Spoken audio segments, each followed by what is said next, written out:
এই যে 15.5 বছরের এক বৈশাচিক দুঃশাসনের যে ভয়াবহ নমুনা আমরা দেখেছি শেখ হাসিনার নেতৃত্বে, তারও অন্যতম সহযোগী কিন্তু ওই দলটি ছিল।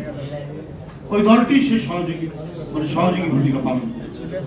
এখন তারা আবার গণতন্ত্রের পক্ষে শপথ দিচ্ছে, অথচ তাদের যে কোনো একটি ভূমিকা শেখ হাসিনাকে হয়তো এতদিন রাষ্ট্র ক্ষমতায় রাখা প্রলম্বিত করত না। বারবার তারা গিয়ে আঘাত করেছে হাসিনার সাথে, এবং আঘাত করতে গিয়ে নানাভাবে প্রলম্বিত হয়েছে। এত ছাত্র, এত তরুণ, এত শ্রমিক তাদের আত্মদান যেভাবে করেছেন, যে উৎসর্গ করেছেন জীবন, এত এত এত অমূল্য সম্পদের বিনিময়ে, নিজের জীবনের বিনিময়ে 5ই আগস্টে আমরা যে পতন ঘটাতে সক্ষম হলো এই জাতি, সেটা এত দীর্ঘ সময় লাগতো না যে তারা বারবার যদি পিটতে না।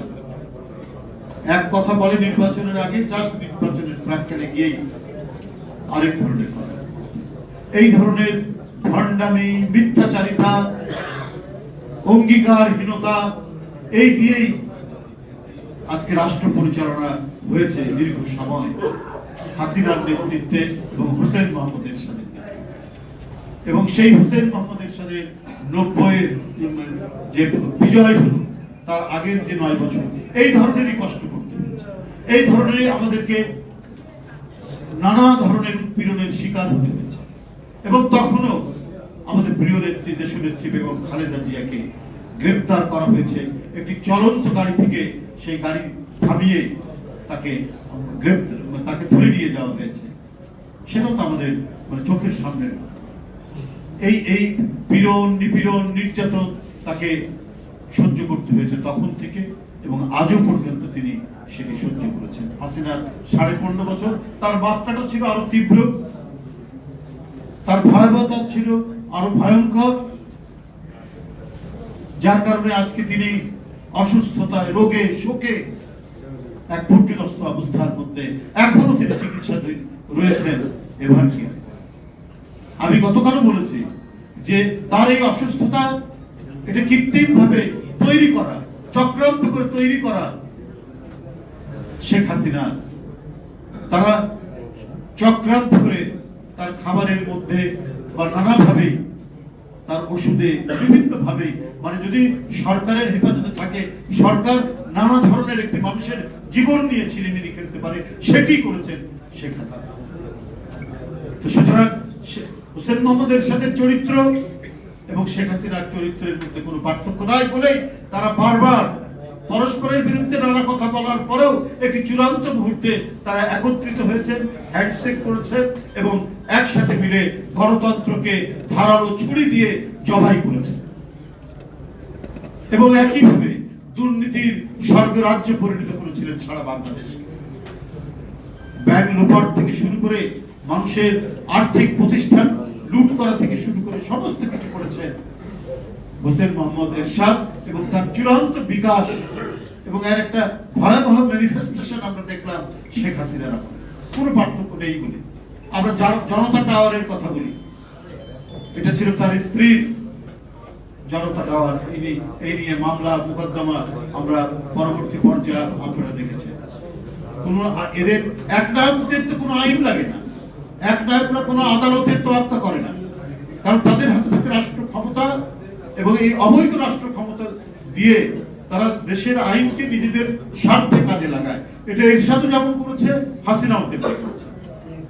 আজকে একটি মামলায়, প্লট বরাদ্দের মামলায় তার থেকে 21 বছরের সাজা হয়েছে। বর্তমান অন্তর্বর্তীকালীন সরকার, তার আমলে আইন আদালত, এখানে কোনো হস্তক্ষেপের কারণ সুযোগ নেই।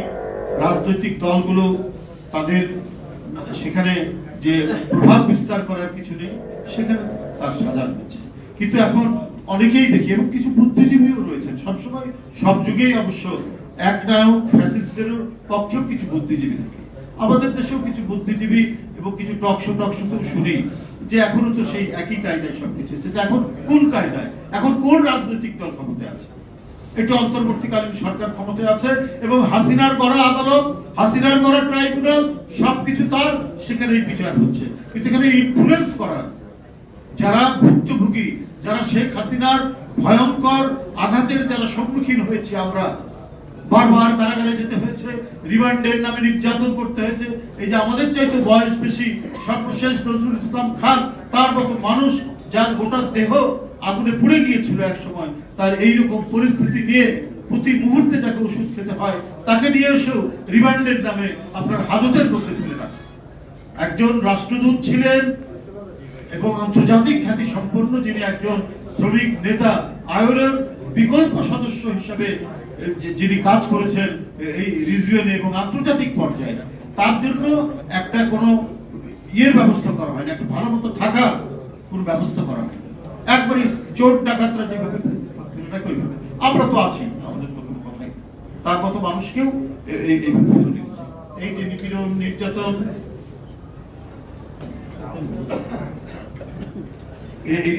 এইটা ভোগ করতে হয়েছে 15.5 বছর 16 বছর, এবং তাদের আন্দোলনের ফসল মঈনুদ্দিন ফখরুদ্দিনের সময় থেকেই সেটা চলেছে এবং সেটা মানে পার হয়ে আমরা 6 তারিখে আমরা যখন বের হতে পারলাম, সক্ষম হলাম, তখন কিছুটা আমরা নিঃশ্বাস ফেলতে পারলাম যে কমপক্ষে বাইরে বেরিয়ে এখন আমাদের গুমের ভয়ে কোথাও আত্মগোপন করে থাকতে হবে না, গ্রেপ্তারের ভয়ে আমাদের আত্মগোপন করে থাকতে হবে না, মিথ্যা মামলার ভয়ে আত্মগোপন করে থাকতে হবে।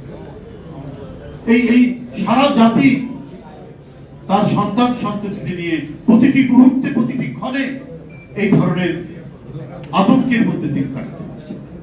এখন তো আর কোনো মানে সেই আতঙ্কটা সেইভাবে নয়, অন্যান্য আছে সামাজিক কিছু সন্ত্রাস ঘটছে, এটা তো হচ্ছে, কিন্তু পলিটিক্যালি রাষ্ট্র নিয়ন্ত্রিত গুম খুঁজতে হচ্ছে না, রাষ্ট্র নিয়ন্ত্রিত কোন ধরনের হস্তক্ষেপ তো এখানে হচ্ছে।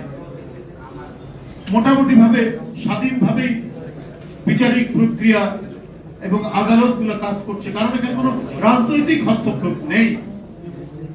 সুতরাং এখানে বলার কোনো অবকাশ নেই যে কোথাও ইয়ে হচ্ছে, কোন ধরনের কি বলে যে কোর্টকে প্রভাবিত করা, যেটা শেখ হাসিনা করেছে, সেরকম তো ঘটনা এখানে হয়।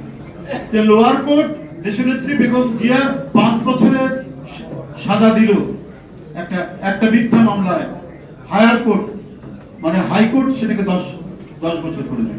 সব শেখ হাসিনার কথা। আইন, আদালত, বিচার, প্রশাসন, পুলিশ, র্যাব সবকিছু চলেছে শেখ হাসিনার কথা, সমস্ত নিয়ন্ত্রণ ছিল শেখ হাসিনার। একেবারে একচ্ছত্র কর্তৃত্ববাদী ফ্যাসিস্টের এক মহামূর্তি আমরা দেখেছি শেখ হাসিনার। কিন্তু যারা নিজের দেশে নিজের সন্তান হত্যা করে, যারা নিজের দেশে নিজের কি বলে কিশোর হত্যা করে, কিশোরী হত্যা করে, নিজের দেশের শ্রমিক হত্যা করে, রিকশাওয়ালা হত্যা করে, সবকিছু কি বিচারহীন ভাবেই থাকবে? বিচারহীন অবস্থায় থাকতে পারে না। তাই যে মনে করেছিল যে আমি সমস্ত কাজ যাই করব পার পেয়ে যাবে, আবার বিরুদ্ধে কথা বলার কেউ নেই, কিন্তু উপরে তো একজন আল্লাহ আছে। আপনি গোপনে সব পাপ করে যাবেন, একটার পর একটা অপকর্ম করে যাবেন, আর আপনার ভয়ে, আপনার প্রশাসনের ভয়ে, আপনার ডান্ডার ভয়ে মানুষ দীর্ঘদিন নিশ্চুপ হয়ে থাকবে, সেটা তো মনে করার কোনো কারণ নেই। কথা আছে যে মানে পাপ কেউ ছাড়ে না।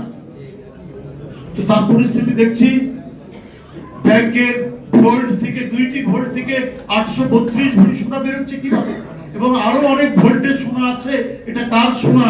এটা এই স্বর্ণ ভরিগুলা শেখ হাসিনার না তার দলের কারো? এইটা নিয়ে এখন এক ধরনের কথাবার্তা চলছে, হয়তো দেশের মধ্যে সেটা প্রকাশ পাবে। আর প্লটের পর প্লট নতুন ঘটনা আমরা শুনতে পাচ্ছি, নতুন প্লট বের হচ্ছে। এটা হয় শেখ হাসিনার ঘনিষ্ঠজন বা অন্য কারো জন। তো এর সাথেও তাই ছিল, এর সাথে চেয়েছেন 30 সেট অলংকারের কথা, আপনাদের হয়তো মনে নাই জানা ইয়ার। তিনি 30 জন মহিলা এমপি করে, খুব সুন্দর এই সেই মহিলা এমপি, এবং এটার উপরে যাই যাই দিন তখন একটি প্রতিবেদন করেছিল 30 সেট অলংকার। এটা আমি আর ঘুরে আর বলতে চাই না, এটাই চলেছে। এক নায়ক যা ইচ্ছা তাই, কোন জায়গায় যার মনে হয়েছে যেটা করবেন সেটাই করেছে। তো সেই 30 সেট অলংকারের যে রাজনৈতিক সংস্কৃতি, সেই সংস্কৃতি শেখ হাসিনার আমল পর্যন্ত সেটা বহমান ছিল, সেই সংস্কৃতিকে বজায় রাখা হয়েছিল। তাই ব্যাংকের ভোট থেকে শেখ হাসিনার নামে 832 ভরি স্বর্ণ অলংকার, অথচ উনি অফিসিয়ালি দেখিয়েছিলেন তার সোনা আছে কত 18 লাখ না 19 লাখ টাকা, আর এখন শত শত কোটি টাকার সোনা বেরোচ্ছে। যাই হোক, এই যে ঘটনাগুলো, এই ঘটনাগুলোর মধ্যে দিয়ে অনেক শিক্ষণীয় আছে, সবাইকে এই বিষয়টি জানতে হবে। এরশাদ এবং হাসিনা তারা একটা অর্থনীতি তৈরি করেছিল, ইকোনমিক্স, ইংরেজি হচ্ছে ইকোনমিক্স। আর এখন এই 15.5 বছর যেটা চলেছে সেটাকে বলা হতো হাসিনোমিক্স। এই হাসিনোমিক্স চলেছে। হাসিনোমিক্স কি? ব্যাংকের টাকা যারা ঋণ নিচ্ছেন তারা ফেরত দেবেন না, এটা হাসিনোমিক্স। এবং ঋণ নেওয়ার পর সেই ঋণের কিস্তি পরিশোধ না করে আবার ঋণ নিতে পারবেন, এই আইনও শেখ হাসিনা করেছে। এখন 6.5 লক্ষ কোটি টাকা খেলাপি ঋণ হয়ে গেছে। এই হাসিনোমিক্স থেকে দেশকে উত্তরণের প্রচেষ্টা যারা নির্বাচিত হয়ে আসবে তাদেরকে নিতে হবে। অন্তর্বর্তীকালীন সরকার কিছু কিছু পদক্ষেপ নিচ্ছে, কিন্তু অন্যদিকে গিয়ে আবার কিছু ধসও নামছে, আমাদের কর্মসংস্থান হচ্ছে না, বেকারত্ব বাড়ছে, এগুলোকেও সরকারকে দেখতে হবে।